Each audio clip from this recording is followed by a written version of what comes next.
स्वाभिमानी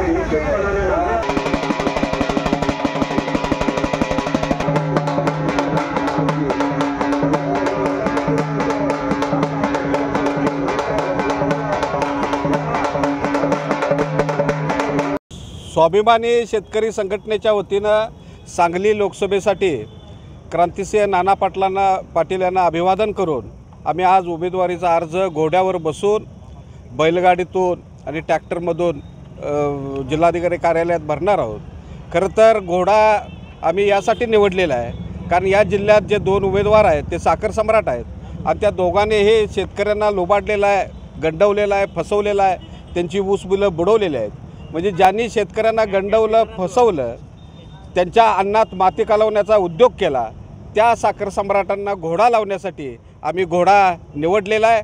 आणि या निवडणुकीमध्ये या जिल्ह्यातला सर्वसामान्य शेतकरी निवडणुकीच्या माध्यमातून साखर सम्राटांना घोडा लावून पराभूत केल्याशिवाय राहणार नाही, एवढा आशावाद आम्हाला निश्चितपणाने आहे।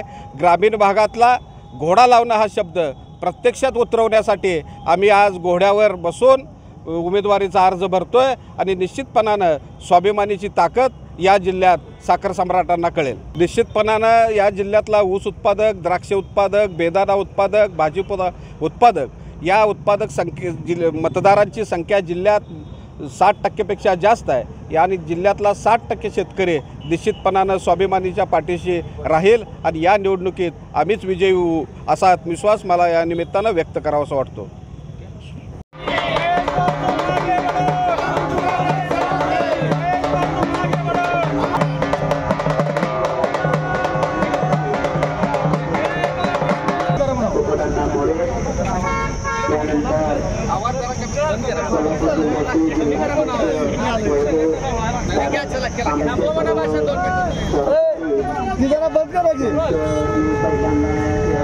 सांगलीमधील लोकसभेचं वातावरण